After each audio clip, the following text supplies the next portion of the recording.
Let's talk about Manchester City in this video. Manchester City defeated Newcastle United, and there was talk that Manchester City players had been inspired, freed from their shackles, generally reinvigorated by the club's legal victory in a tribunal hearing over certain time specific aspects of financial regulation. Could this be true?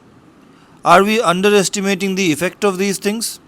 Did the microphones on the football pitch at the Bernabeu pick up Nico Gonzalez in the pre match huddle saying, "Lads, we've all absorbed the news about the related third party transaction rules being declared improper. I am, as a consequence, bang up for this." Did the cameras detect Savinho whispering, "Guys, we are now free to seek our own definition of market value. This commercial potential is hugely energizing. Hit me early over the top." There will be suggestions that sport does not work like this. Some will object that the logic does not stand up because Newcastle's players should also have been running on pure, uncut sovereign fund deregulation vibes, equal partners in a joyful 5-5 draw.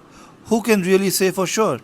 In the end, all that really seemed certain at the Bernabeu was that Manchester City's big tribunal energy had mysteriously dissipated. English champion teams have found themselves outmatched in this competition before, although perhaps never quite like this. The likes of Blackburn at least had the good manners to look confused, angry, ready to do someone.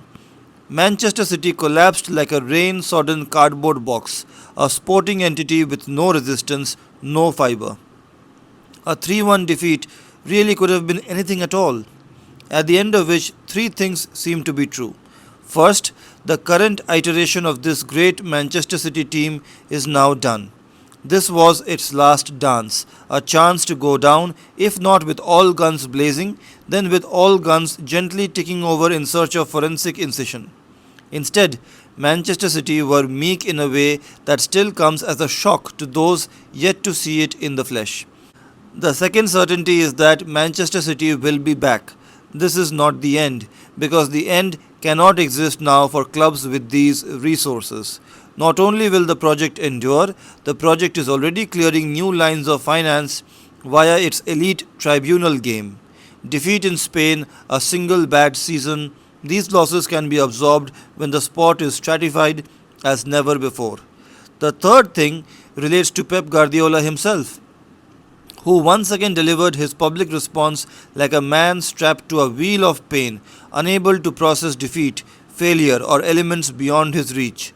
Manchester City will rebuild, but does Pep Guardiola really have the will and the capacity to curate another era?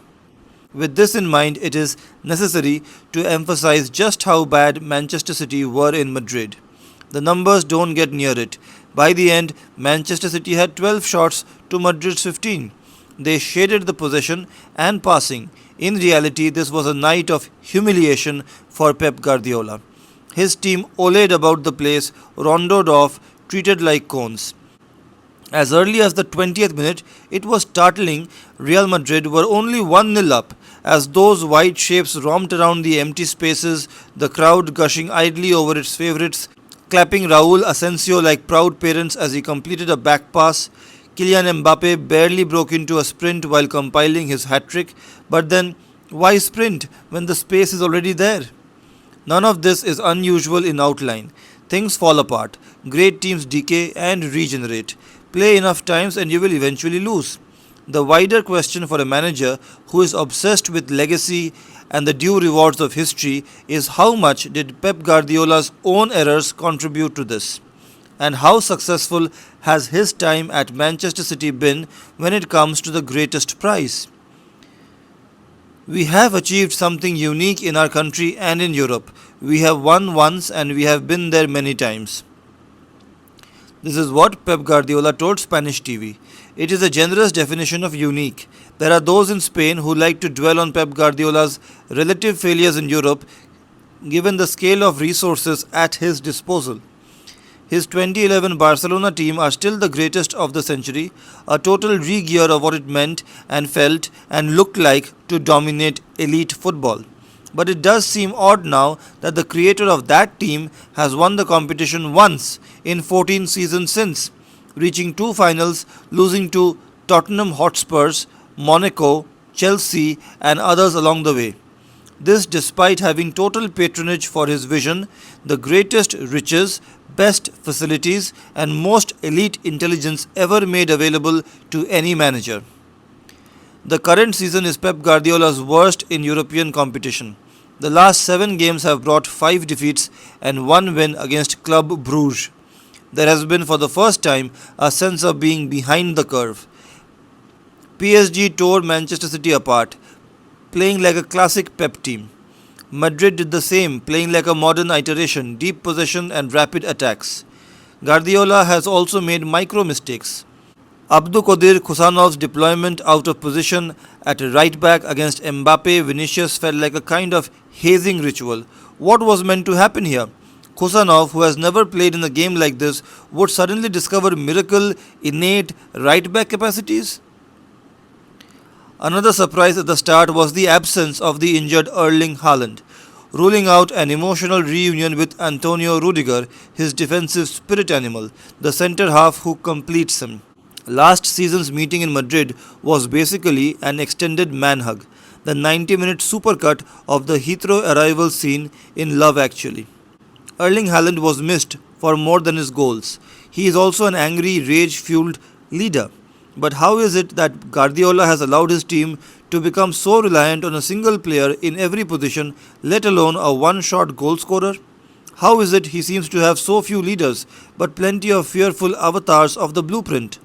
The great midfield obsessive has neglected his key area, failing to add in the summer when it must have been clear this was required.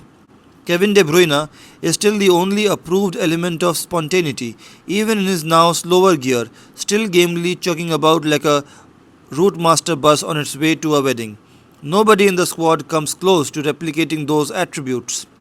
Asked if he has the will to drive this process, goaded a little by the home crowd chanting Guardiola stay, he answered yes, yes, yes, yes, yes, I want to continue. It will be fascinating to watch this happen. Nobody really knows how Guardiola sees his future. Contract extensions are ultimately meaningless. The outcome of City's financial charges will have a huge bearing. Which way will Pep Guardiola jump? Rebuilding a team on this scale is an exhausting process. History suggests even great managers tend to get 10 years running ahead of the tide. Pep Guardiola has been doing it for close to 20. His cultural impact is all-pervading, to the extent it has become a self-fueling competitive advantage as clubs appoint managers on the basis of their pencil sketch similarity to the master Pep Guardiola. Erik Ten Hag. Perhaps that cycle has finally completed itself. Maybe Guardiola's final hybrid shape is the all-conquering version of big men at the back, a big, quick man up front, and a midfield of core technical mastery. If so, it feels fitting that team should play out their own farewell against Real Madrid, the celebrity counterpart to Guardiola's more orderly collectivism. With their €500 million front four, with Carlo Ancelotti out there striding his touchline looking like a Renaissance duke, persuaded reluctantly to star in an advert for alpaca wool-tailored overcoats, Manchester City and Real Madrid can both continue to present themselves as insider-outsiders, victims of the tyranny of hoi polloi, forced to obey rules made by others, wings constantly clipped. The project will endure and refresh, with or without the architect of its most beautiful moments. All angles considered, that tribunal victory probably is the most significant result of the week.